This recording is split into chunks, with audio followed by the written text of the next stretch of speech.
เกิดดอกอ่อนๆก็มีชะอมกันนะไข่มดแดงก็มีหรือว่าอันนี้หันแม่ชะอมมาเลยมียอดอะไรมียอด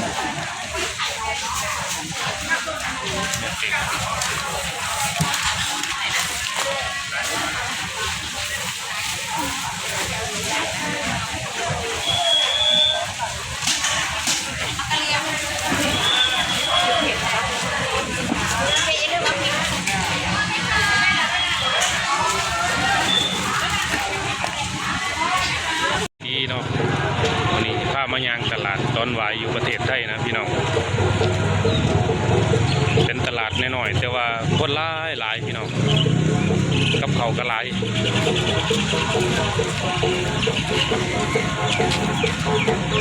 เป็นตลาดบ่ใหญ่นะพี่น้องนะแต่ว่าโอ้ของกินหลายเป็นนะแต่ว่าเป็นตาแบบย่างเดินชมแล้วก็ซื้อกับเขากับน้ำทีนะพี่น้องคนหลายอีหลีไปย่างกันเลยพี่น้อง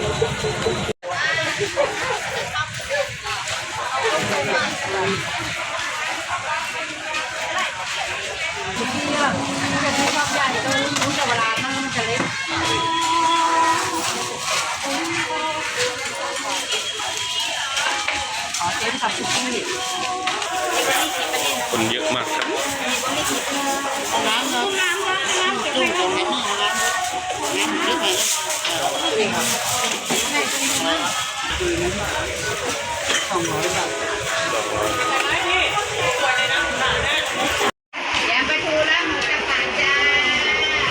ของกินเยอะมากครับตลาดดอนหวายหมูย่างก็มีปลาสลิดก็มีครับผม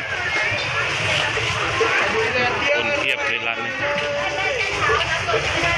เดินแทบไม่ได้เลยคนเยอะมาก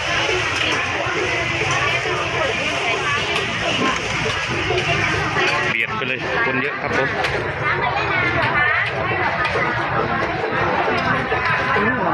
เทียบเลยคน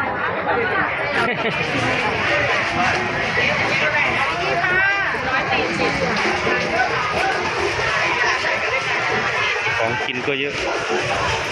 ซื้อนิดหน่อยดีกว่าแม่ค้าทุกคนนะนี่นะคะหวานๆเลย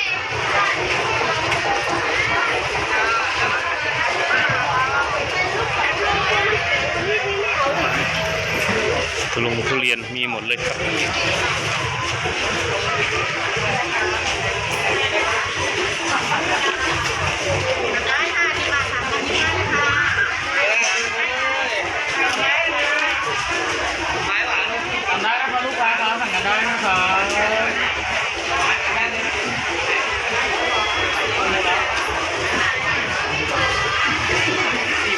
หอยแครงลวกก็มี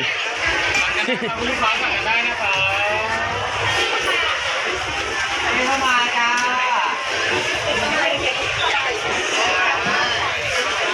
โอ้ผักติ๋วงามเลย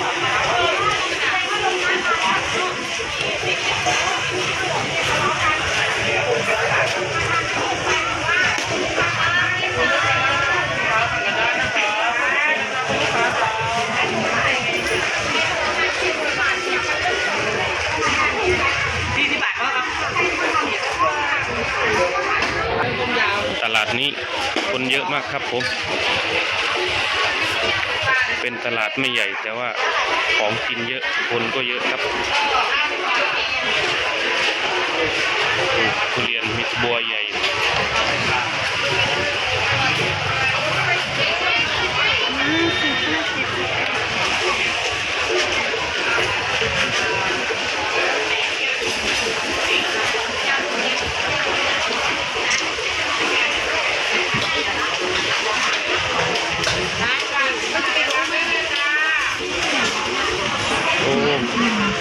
กับเขาไล่ขนาดพี่น้องเลย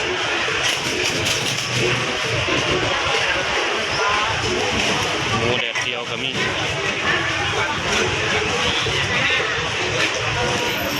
ปลาดุกย่างปื๊ดพี่น้องปลาดุกย่าง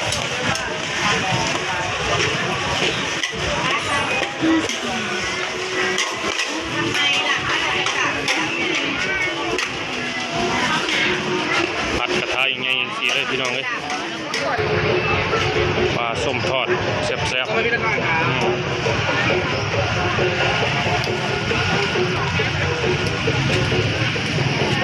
ใส่กรอกใส่บัวมีเรียบร้อยทุเรียนพี่น้องโอ้โหทุเรียนเยอะเงาะสวยๆงามๆพี่น้องเงาะ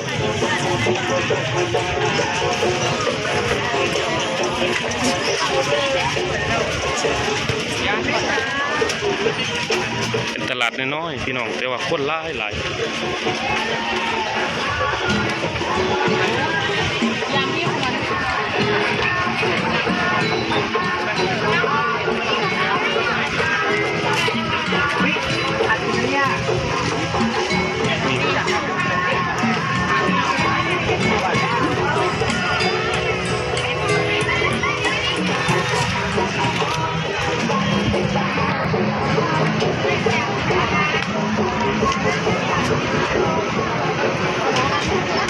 เปาะเปียะ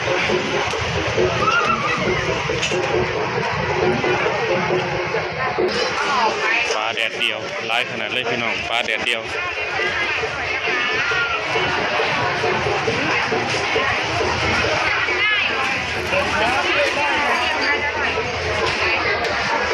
น้ำพริก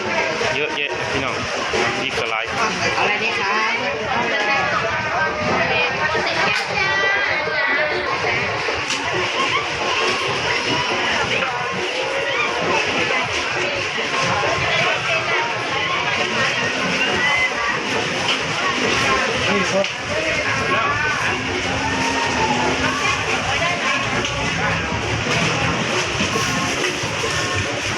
พี่น้อง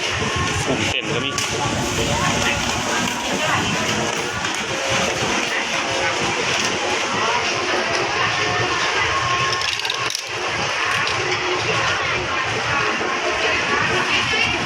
เอาขาหมูเนาะ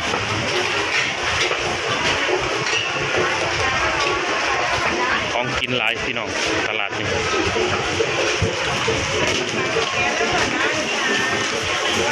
ปลาทอดก็มีพี่น้องเขา